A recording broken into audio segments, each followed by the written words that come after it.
Thank you for joining iMeet. When you hear the tone, you will be the 17th person to join the meeting. This meeting is now being recorded.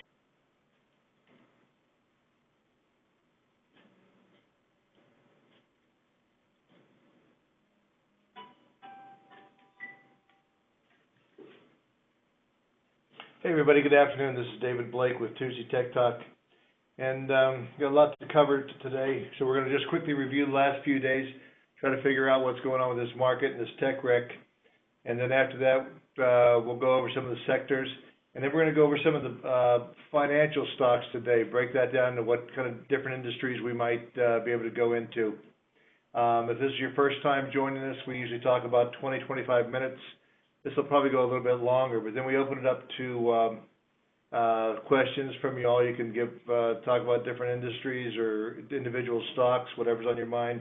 We'll try to get that over. So anyway, today we're going to talk about banking on the financials, and we're going to take a look at the sector that's lagged since December, but broke out last week when we had this rotation going from the technicals into the technology stocks into the banking stocks. Now, we're going to look at some banks, insurance companies, asset management stocks, and see if we can try to make you some money with those. Okay, first we're going to look at last week's action, talk a little bit about the tech wreck and what you might want to do. If you read last night's daily comment, we had, we talked a little bit about that.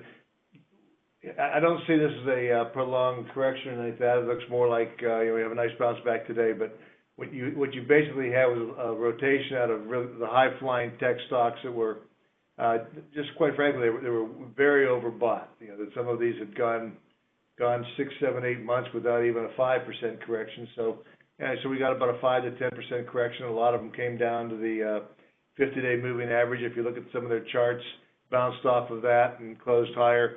And we're a little bit higher today. It's not just an all-in type of move, which is good. Ideally, what we're going to see is some back and forth, backing and filling in some of these stocks. You may get a big pop-up today, and you may get a little bit of a pullback tomorrow. And I would use those little pullbacks to maybe nibble away at some of the stocks that got away from you. They wish maybe you had them for a while, sold them, they continued higher, and you wish you'd had them. This may give you a chance to get back into some of the NVIDIAs or some of the FANG stocks that you like that have had a pretty good correction. So last week, the Dow closed at an all-time high on Friday as the Nasdaq was getting slammed with the technology stocks. You had Apple and Microsoft held the Dow back a little bit, but gains in Chevron, ExxonMobil, some of the healthcare stocks like Pfizer, and the financial stocks like Goldman and JP Morgan Chase allowed the Dow and also the NYSE and the Russell 2000 to all make a new high on Friday.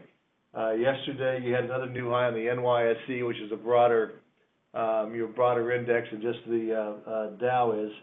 And then you also had today, you've got several of the industries breaking out to new highs. You get the S&P 500's back at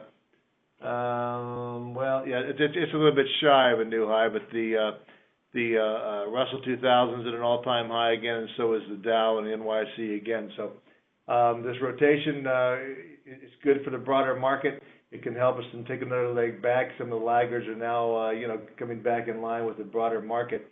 I think that if it was going to be the start of something a lot bigger, you wouldn't see this big push. You'd see a big pull up in the volume like what we had, except you wouldn't see the indexes mixed. You'd see everything going down, 2 or 3%, and you might start seeing things roll over a little bit more. The CTI this last week ended at 4. We'll be at 4 again this week, and then depending on what goes on with the momentum and sentiment index, we're going to be looking at what could be a softer period in the market. It could last anywhere from 4 to 8 weeks. We'll take a look at that a little bit more next week. The momentum index that currently as of Friday was a +3, which is neutral, but we had sentiment at a bearish -2. You had a little bit more of bullish advisors ramped back up to a 55.8. I would imagine you'll see a pretty big drop in the probably the bullish advisors this week. I would probably say that you could get a drop back down into the below 50, which would be the first time in geez, possibly even this whole year. I'm not sure. I have to take a look at that. But anyway, takeaways. If you look at some of these charts, again, you saw a lot of these stocks and even the sector, the financial sector or the technology sector, come down to the 50-day bounce off. Some of them didn't even get down that low. They're so high. I mean, I think I said on Friday that I think the Nasdaq was still something like 3 or 4% above the 50-day moving average. But you still have about 28% of the stocks in the NYSE, and then the S&P 500 above the within 1% of the new high. So that's still good. And you also have over here you can see with this pullback, you got a little bit of sideways action. You've broken out the new highs here with the Dow. You have positive divergence, good accumulation on this. Even with this little bit of a breakout, you're seeing a spike in the volume, which is also a signal that you probably have some higher prices. Here's the NYSE advanced decline line. You made a new high Friday. You made a new high yesterday. And you're up. You're going to gain about 800 points or 800 units if we close right now. So again, this is moving higher. This is considered a leading indicator. That means that whatever they're selling out of the tech, they're buying in healthcare, energy for right now, because some of the other sectors also. Here's the S&P 500. Again, you're walking up this rising trend line, bounced off of that. Didn't even get near the 50-day moving average. The indicators look good. They had a little bit of a pullback from a overbought area. You're popping up here a little bit. Today you're 2436, up 7 points, about 0.3%. I still think that the target on this thing is still 2440. I think we'll get another leg up here probably the next week or so. Okay, now here's the Nasdaq Composite. Even with that big drop, you never even made it down to the 50-day moving average. And that's with 2 days of, I don't know what the total drop was. It was like 4% or so, 5%. Here you had a gap up today, and we're up right now just over 0.5%, up 36 points to 62.12. So, we're sitting up in this area right now. We were very overbought. Even my 30-day stochastic was up here around 99 or something like that. But you see the accumulation is still going up on this one. It's a shorter one than what we have on market at a glance, but this is good. You don't want to see this thing spike up to a new high all of a sudden. That's like I say, what I said earlier. We want to see this back and fill a little bit. That's good for the broader market. You don't get ahead of itself. It allows it to work off some of this overbought conditions, so that if we go out here a couple more days and start to go up towards new highs again, the stochastics will have gone down here in the 60, 70 area, and we'll start to move up. Now, something I also wanted to bring up, a lot of times we talk about the 14-day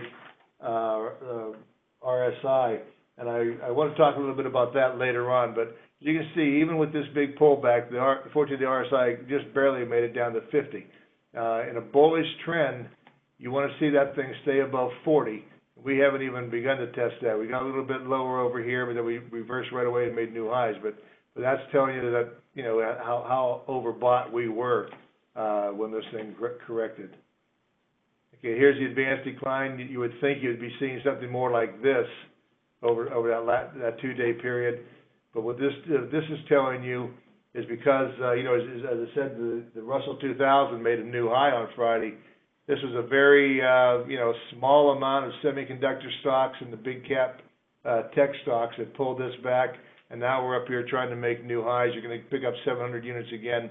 So this thing is going to break, should be almost back to where it was on Wednesday or Thursday. But again, see this back here. This was people were worried back here. This is when Trump, I forget what was going on over here. This is when Trump was doing something, tweeting something about something, I'm not sure, whether a Russian thing or whatever. But this is a very, very quick, not a big drop, and now we're up here pushing new highs again. That just shows you that they were rotating out of that and into other stocks. And back on the advanced decline line on the units you had on Monday, you only had about 400 stocks lower than declining rather than advancing. On Friday, you actually had you had 1457 advancing issues versus 1412 declining issues. So you actually had you gained a little bit on this line, even on that pullback. Okay, over here is the Russell 2000. I wanted to take a look at this real quick. Often when you have a correction, the small caps actually will lead the broader market down. Not in this case. That's taking a tumble. This thing's pushing to new highs. You can see here, this is on Friday. You can see it was really high. It came back off of that a little bit, and today we're making new highs again. You also have positive divergence going on here, just positive readings in the indicators. Another one that we have here that looks good. We talk about this a lot with the transportation index. You're not making new highs, but you have a great little rising trend over here. Again, this thing's been lagging, but you didn't even get down to the 100-day moving average, and now you got the 50-day about ready to cross up through the 100. That's bullish. It's kind of interesting here when we take the move from the transports from the low back here at the election to its most recent high on March 1st when the Dow made a new high, and this thing was making a new high in this cycle.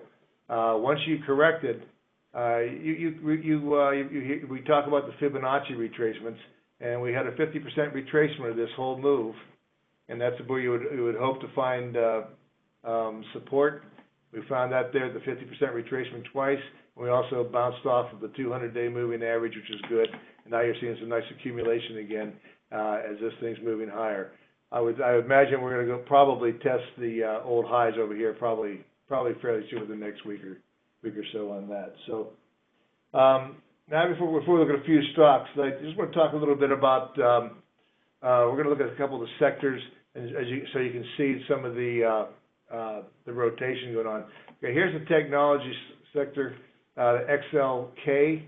We came right down to the 50-day moving average, and that's where you bounced. You came back. You're back up above the pivot line over here. We're talking about the 14-day RSI. You made it down to like the 49. I mean, that has to go below 40 before you would start thinking that this is maybe a change in the trend. And the accumulation even on this was a little bit of sideways action, and now you're moving up higher again. Part of this is also because there's a lot of besides the semiconductors, there's a lot of other areas of technology that we saw some gains in. So we're already bouncing back from this. I wouldn't chase all the stocks in here off of this low. If you have a couple stocks that you wanted to buy that you missed out on, maybe you buy a little bit today or towards the end of the day, buy a half position and give it a couple of days. There's going to be some investors that got scared and say, I want out. Maybe they got back into the market, say over here, everything's going hunky dory, and then all of a sudden this comes up and they go, I've gone through this before, I want to get out of here. So with that in mind, you could probably nibble away at some of the stocks with some of this back end filling. But also remember that the CTI is scheduled to go to a negative number here in the next couple of weeks, which could mean that this, maybe we back and fill and then we start to roll over a little bit more. So I'm not going to load up the boat on this thing and go in, but I think you can probably get at least a trade out of some of this. Now, something else that we saw on the last couple of days, which I'm kind of glad to see this. Okay, we've also had a little bit of a pullback in the defensive sectors. This is the XLP, which rolled over in here. We got up to about 90% on the CME group FedWatch that investors and traders thought there's probably over a 90% chance that the Fed was going to raise rates tomorrow.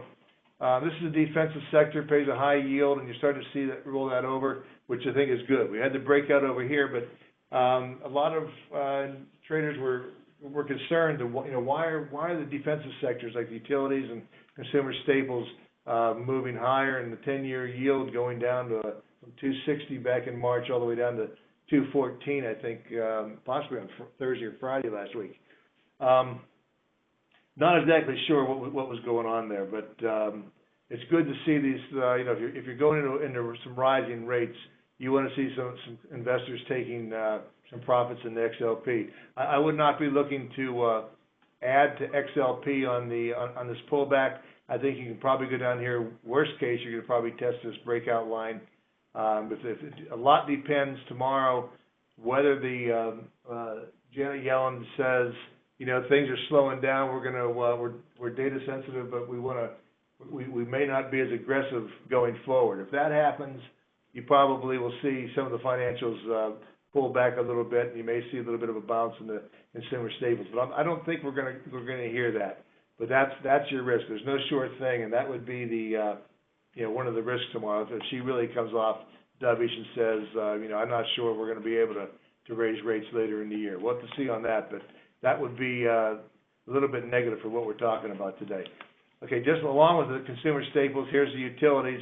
I would not look at this as a buying opportunity either. I think and you still have some good accumulation in this, but I would expect to see the utilities give up some of this breakout, maybe even come back, test this breakout line, and then we'll see what happens, with the rates and some of the economic numbers going forward.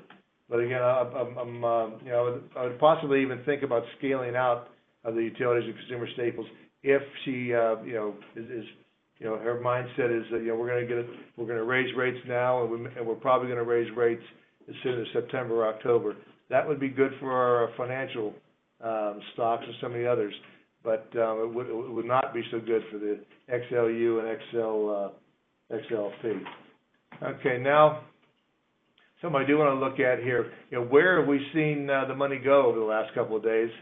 Okay, now surprisingly, one of them is energy. You saw oil just about break down last week, went down to 40, 44, some of that. We've bounced back up to 46 and stuff.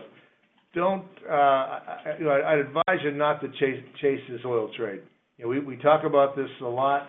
This thing's in a downward channel. You've gotten back up to this upward channel. You haven't even made it to the 50-day moving average on here. This is a kind of a sucker's trap or a bear trap, I think, or a bull trap, I guess you'd call it. You're up a little bit on here, but I don't expect to see this. I think you'll probably see, if everything goes good for a little bit, you'll see oil maybe get around 50, then you're going to come back down here. I'm not even sure it's going to hold 45 later on. We're in peak driving season. We talked about the energy stocks a few weeks ago, and we had we thought we could get a bounce in here. We did. We got another bounce over here. But I would use this bounce in here to lighten up or get out of some of my oil stocks. You can see also here the accumulation distribution. This isn't a big move on strength, that's for sure. The smart traders are coming out of these things, and this will be one that will bite you if you're going to go in here. Even if you get a breakout over here, I would want to see this thing take out these highs back here in mid-May before you'd even take a look at those things. Remember, we also talk about the 14-day RSI. If we're in a bullish trend, the things need to be going up above 60. Even with these bounces over here, you barely get above 50. So that's something also to keep an eye on. Unless you can get this RSI up here around 70, this is just telling you that you're at the top of this range, and this is more than likely going to roll over. So don't get suckered in on that thing. And now here's the financials. This is what we're going to talk a little bit about later. There's been a couple guys saying, talking on TV and stuff lately. Here's a shoulder, here's the head, here's another shoulder. We're going to break out. We're going to recoup all this back to the Trump trade. I didn't see that at all. I saw this as a descending triangle over here. We're coming down. We finally broke above that descending trend line, and we've broken out above resistance, where we're running into some resistance here today at the R2. But I think we've talked about this a couple of times. That I think the financials, if the rates are going up, it's a place that you want to have some exposure. And this breakout to me would be something I would look at. Whether you get a rate hike and this thing goes up higher right away, I don't know. A lot depends on Yellen's rhetoric tomorrow. But you do have some positive occurrences here in the indicators. They look good. This is moving higher. You also had a little bit of a breakout here on the upside. Remember, with this accumulation distribution and some of these other indicators, you can draw trend lines on those, and when they break through, like if you wanted to do a ratio chart of the financials versus the S&P, when you see that, when you draw in the trend lines and you see it break above, that's a good sign that we're now outperforming the S&P or something, or it's the bulls have a little bit more control. So this is the financial. When you look at this, a rate hike tomorrow is going to help this. The fact that Draghi I guess it was last Thursday, he wasn't talking about lowering rates, he's talking about we can leave rates where they are and, maybe start to look at, maybe, an uptick later on. We're in the midst of a global recovery, that's gonna help the financials. Now, another one, we had a nice big move in, and you may think this is due to crude oil. I'm going to show you a couple things on here. This is the materials sector, which will be affected by crude oil. But if oil's coming down over here, from 50, 51, 52, and now we're at 45, 46, why is this thing breaking out? You see some pretty good strength in the technicals. You're also seeing some accumulation in that. Pretty much. You broke out of this triangle over here, you came down to the 100-day, and you've broken above it over here. Now, what's causing this?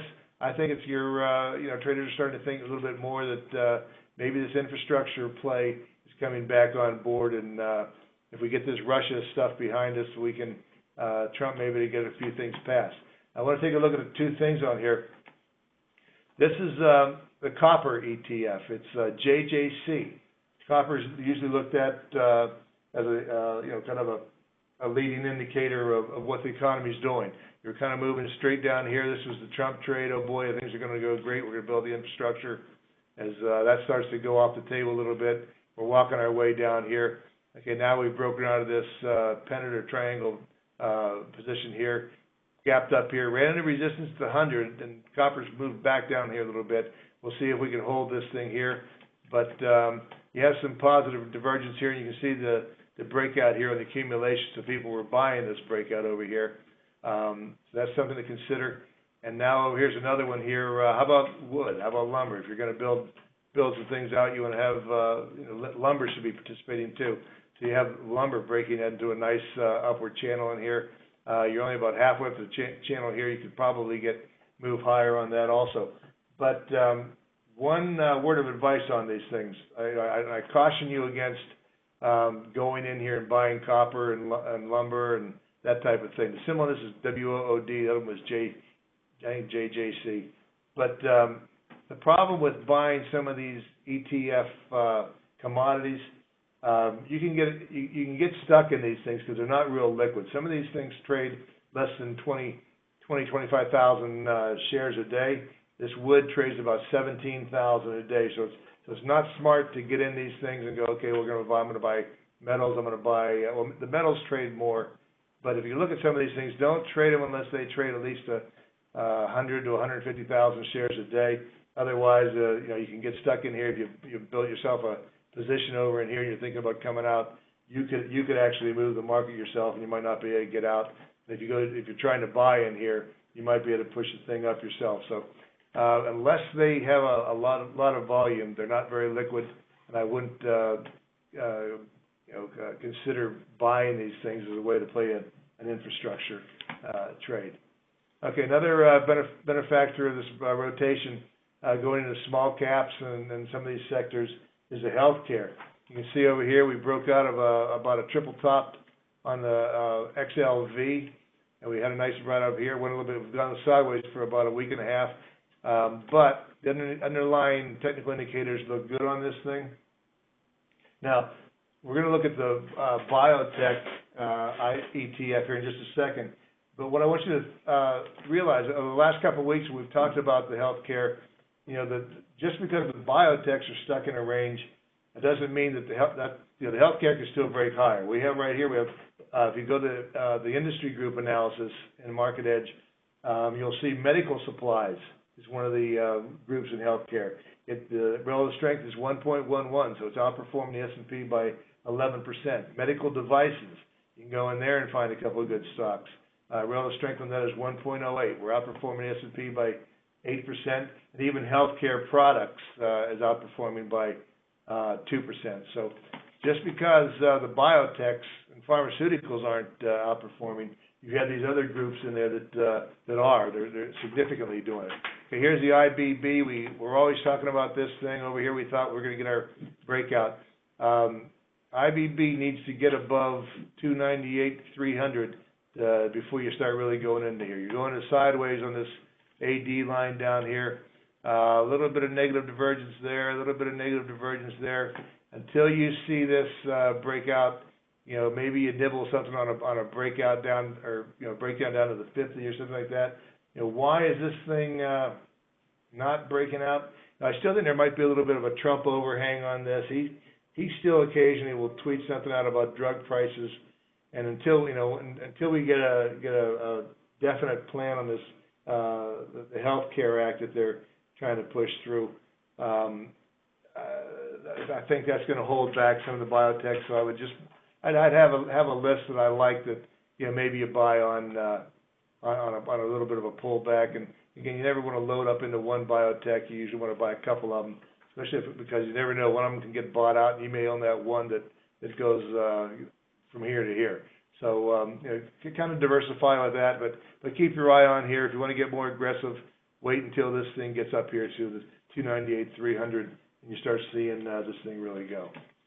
Okay, I've already talked for a long time. I want to touch base real quick on some of these financial stocks and where we can go.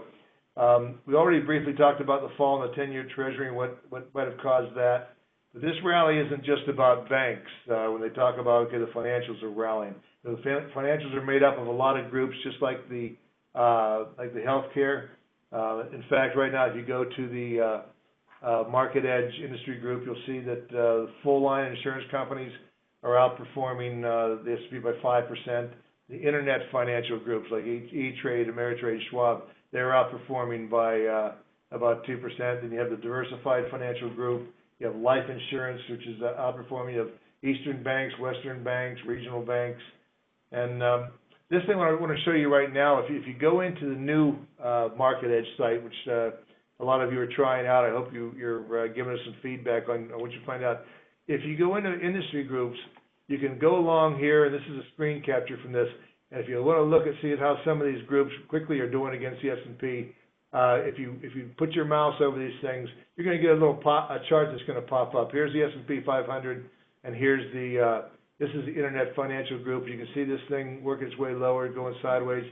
If you went to the main page, you could draw a nice trend line in there and see that this thing has broken through that trend line and moving higher. So that's something, if you want to go down the line on some of these different groups when you go in, it'll make it easier so you're not going into it, coming back out, going in, going out, that type of thing. You can just, it's kind of a neat little feature that I think you'll like.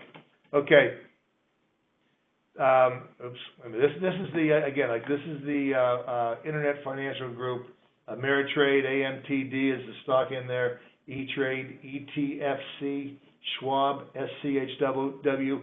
All of those are good stocks to own at a rising rate. One of the reasons being they don't have a lot of brick and mortar in these companies. When the rates go up, that just means they can charge more for their on margins and all the fees that they go, and all that money that comes in that they take money in that pay out 1%, and they charge 2.5% or 3%. Every time it goes up, that money falls right to their bottom line. So these are good stocks to own in a rising trend line. I'm not even going to go to the charts on those because they all have good-looking charts on that. Okay, I had a quick request for some of the regional banks, but what I'm going to do is just pick a couple stocks that I like in all these different groups. The first one I'm going to go to over here, this is some of the Eastern banks. This is BK, which looks good to me. This is New York, Bank of New York Mellon, still is BK. Of course, you bounced over here. You were bouncing around this 50 and 100-day moving average, and you took off on this rotation part of last week. Indicators look good on here. Also, here's the accumulation. You can see the breakout here. We're under accumulation again. You broke out above these old highs. A lot of these you're going to see have the same chart pattern where you had a heck of a move where you had like about a 5% move on some of these things in about 3 or 4 days. So you may want to see if you get a little bit of a pullback. Today we're up another 0.5% on some of these things. So I don't know if you can get the pullback or not, but again, when you chase these things, you can always buy a little bit and then buy some more later. Here's another one, State Street Corp, STT. You can see the big move on this thing, hanging out here at the 1500 day, and we take off again. This one you probably do want to wait for a little bit of a pullback. It's overbought on the different indicators, but nice breakout to new highs on that. Some of the regional banks that you may want to look at that I pulled up. Now, the ones that I pulled up on this, these are, if you go into what we talk about weekly is sometimes if you go into the point and figure early alert or the point and figure breakouts, go down that line. That's going to be the stocks that not only are they have a good power rating, but these are the stocks that are breaking out, and you'll get a list, especially on the early alerts. You're going to get this stock probably would have shown up on the early point and figure early alerts right here or right over in here as it broke out of that, made for a double top over here. This is Colin Frostbanker, CFR, broke out of this triangle. Nice positive, good construction on the indicators under accumulation. Here's another one. This is First of Long Island. You were down this trend line, broke up here, found support at the 5100, and now we're breaking out above this thing again. Again, the indicators look good under accumulation. This is another one that looks has a nice looking chart. You may want to wait to see this thing pulls back to the breakout. This is FULT. Again, these are stocks that showed up on the point and figure early alert. You have this trading range. You broke out of that, came back down to here. Nice accumulation. You're not too overbought yet. FULT is a symbol on that. Here's one from California, BANC, Bank of California. I like this one because it hasn't gotten too out of hand. Here you have this descending trend line. The indicators just moving up. You're not too overbought yet. Accumulation could start to pick up, but you're up here breaking out to the new highs. You ran the resistance right at the old new high. We'll see if that thing can break out above that. Here's another one, Lincoln National. I like this. Nice accumulation going into this breakout. You broke above that trend line, and now you're over here. You're hit first round of resistance. You can probably get a run to this thing up to the old highs. Lincoln National, it's LNC. Might be a regional that you might want to look at. Now the broker-dealers also look pretty good in here. They started moving the first of last week. Here's Morgan Stanley and MMS. Indicators look good. You also had a little bit, you're having a breakdown in accumulation down here. You had a pretty good move from 42 to 45 in here. That looks good. If you don't like some of the bigger ones, you can look at the two that I like. One of them is Raymond James, RJF. You can see it broke its descending trend line.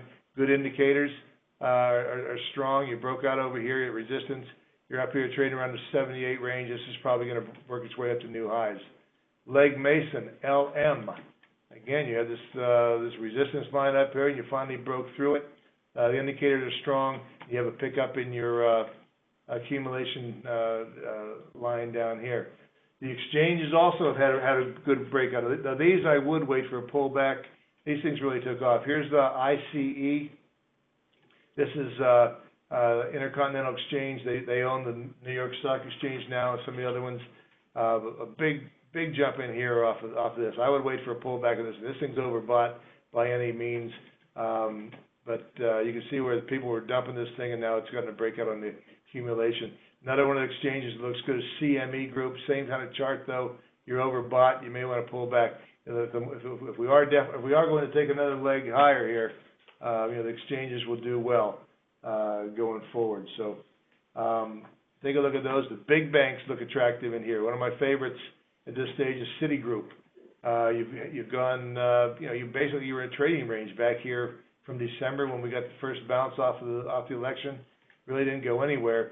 Finally, since you have about a 5-month, 6-month consolidation period over here, and you finally just broke out to new highs. That's good. You want to see that type of consolidation, and you have some good strength in your accumulators or in your indicators. Bank of America. Here's your descending trend line. You're bouncing around here.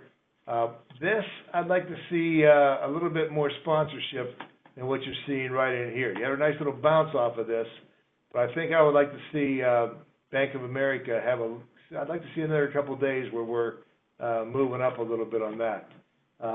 You may get a chance tomorrow. I made a point before that if Yellen is a little bit more dovish than what traders think, you'll get a chance to buy some of these financials as they may pull back a little bit. So you don't want to chase into them today. If she's more bullish than what they're looking for and saying maybe August or September we're going to raise rates again, then you'll get that pop of this thing and you'll have time to jump into that thing. Here's some of the insurance companies that look good. Prudential, PRU, descending trend line. You're getting a turnaround here in the accumulation down here, you're breaking up here out of that line. I like PRU, I like the moves on there. This is a life insurance company, which I would also wait for a pullback. This is Aflac, AFL. Overbought, you want to wait for this thing to pull back to this breakout period over in here. But that looks good, good accumulation. Let's see, a couple of those Travelers looks good, Allstate. But if you go into the Market Edge Industry Group analysis, we can take a look at that, and you can pull up the chart, and it's going to show you which of these stocks are the strongest. Just because we have a breakout in financials, remember, that doesn't mean you just go out and buy the big banks. The regional banks, in fact, the KRE, which is a regional bank ETF, was actually, I think, one of the biggest movers last week. I think the XLF was up about 2.5%, 2.75% one day. The KRE was up almost 3.5–4% one day. So you can go in there. You can look at the insurance companies. You can look at the diversified companies. You can even look at the asset managers. If you're an older guy, you want to look at you want some yield on these things. The banks pay a good yield, but the asset management groups, like Apollo Group, APO, Blackstone, BX, these companies will pay a 6, 7, 8% dividend. And when the market's looking good as it is right now, you can, they're going to make a lot of money. And they're over the last couple of quarters, whether this rally off this from these November things, this first and second quarter, those asset management companies are going to make a lot of money. Okay, I've talked a little bit too long. I've already gone 40 minutes. So I have a couple of questions coming up here. If you have a stock you want me to look at on an individual bank or something like that, we'll take a look at it. The first two here, can you revisit ENZ and FITB? FITB I looked at earlier. Let me, I'm going to try to share my screen here if you'll give me just a second.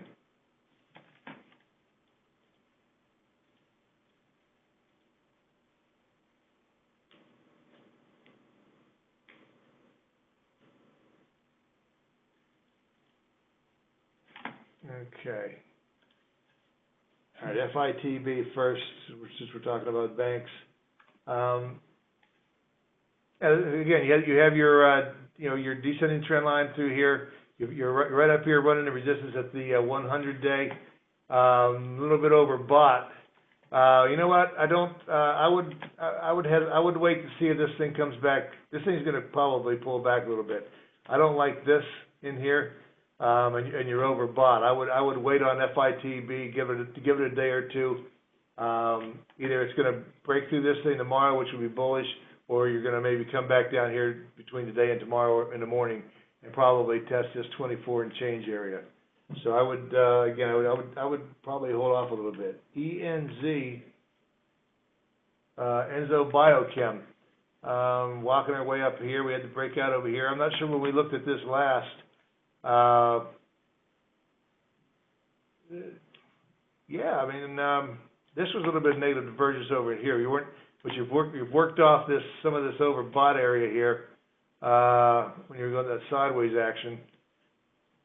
Big volume on the spike up. Took about half that gave it to it back, and now we're moving back up today. It looks fine for a biotech. I think you're fine on that thing. You probably put your stop in here around 957 or something like that if you're just actively trading it real quick like that. All right, see if we got any more questions. Yeah. Info is a tech. INFO is a tech data stock. Oh, look at this. Okay, let me see.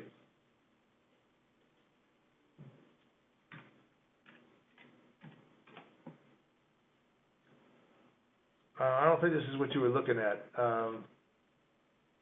Maybe it is.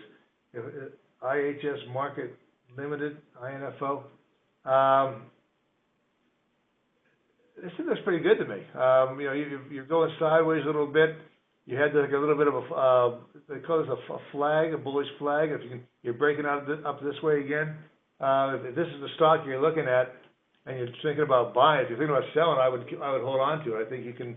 This thing looks like it wants to move higher on this break up over in here. You had a nice accumulation. So this looks good. I wouldn't be afraid to be looking to buy that. That's the one. Okay, yeah, I like it. Looks good. Okay, I've gone 45 minutes, which is way more than I like to go. So, if you have any more questions, you can just email them to support@marketing.com or the doc@marketing.com. I appreciate you taking time out of your busy day to join me for this, and I hope you got something out of it, and hopefully you can make some money on these stocks. Again, just like with the tech, don't chase them in here on this bounce back. Have your list of they've already come off the highs today, but have a list of stocks that you may have missed out on the first time. Ideally, we're going to have maybe a week, 4 or 5 days where this thing goes back and forth. The volatility picks up a little bit. And maybe you can buy a little, when you see something down, you want to buy it, you put a half position in, maybe it goes down another day or two, then you can put the rest of your money to work in there. We don't want to see this thing, the NASDAQ, break out the new highs, or the semiconductors break out the new highs in 2 days. I don't want to see that. So hopefully it'll afford us the opportunity to where we can buy some of these stocks. All right, everybody. And again, same with the financials. Don't chase these things. We've already had about a 4 or 5% rally in those things. Wait for that to pull back a little bit on some of these things and buy on weakness. But if Janet Yellen is fairly bullish or hawkish tomorrow, they should work their way a little bit higher. So and don't get stuck on this oil trade. It's not going to last. All right. We'll see you next week. Thanks.